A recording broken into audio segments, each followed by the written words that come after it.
हरे कृष्णा। वेद सारथी में आपका स्वागत है।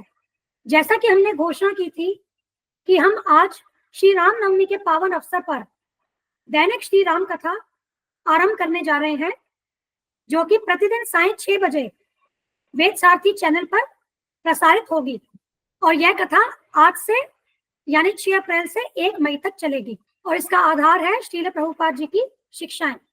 आज डे 1 में हम श्रीमद् भागवतम के 9वें स्कंद के 10वें अध्याय के श्लोक 1 और 2 से चर्चा करेंगे और विषय है देवताओं द्वारा प्रार्थना किए जाने पर भगवान श्री रामचंद्र जी का महाराज खटवांग के वंश में प्रकट होना।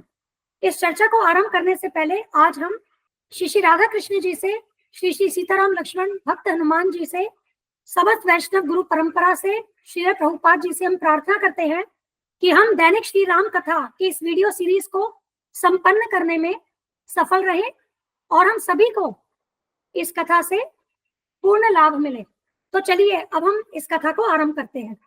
श्री शुक उवाच खट्वांगाद दीर्घ बाहुश्च रघुस्तस्मात् पृथु श्रीवाः अजस्ततो महाराजस् तस्मात् दशरथो भवत् तस्यापि भगवानेश साक्षात् ब्रह्ममयो हरिः अंशांशेन चतुर्धागात् पुत्रत्वं प्रार्थितः सुरैः राम लक्ष्मण भरत शत्रुघ्न इति संज्ञया।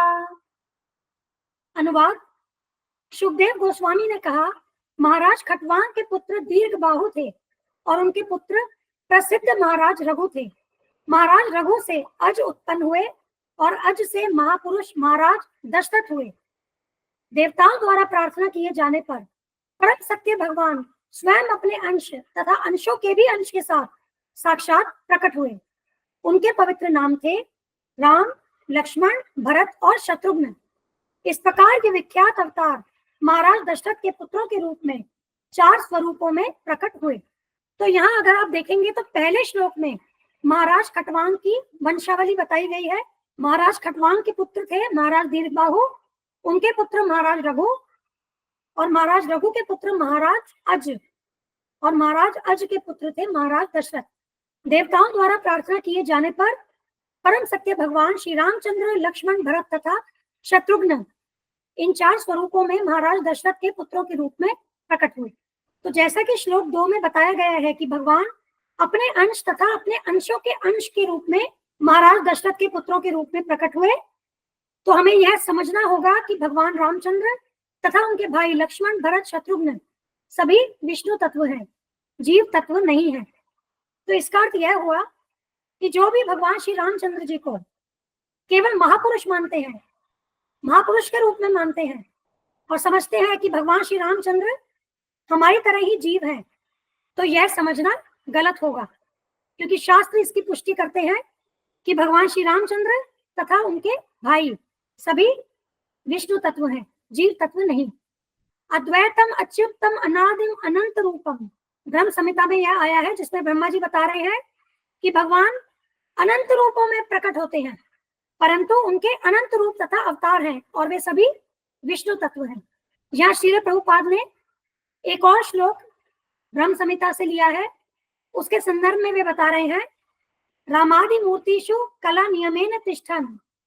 भगवान अनेक रूपों में स्थित है, जैसे कि राम, लक्ष्मण, भरत तथा शत्रुघ्न, तथा ये रूप भगवान के द्वारा बनाई गई सृष्टि के किसी भी भाग में विद्यमान रह सकते हैं।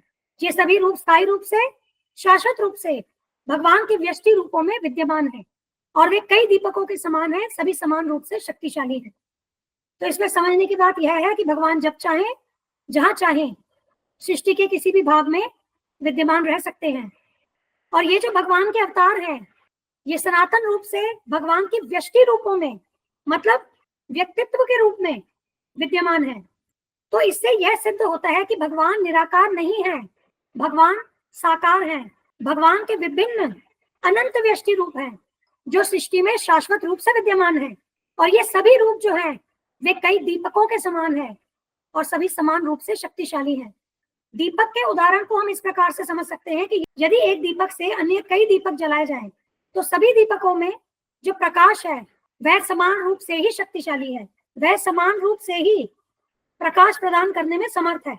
तो उसी प्रकार से यद्यपि भगवान एक है, परंतु उनके अनंत रूप हैं और वे सभी रूप जो है वे विष्णु तत्व हैं और वे समान रूप से शक्तिशाली हैं।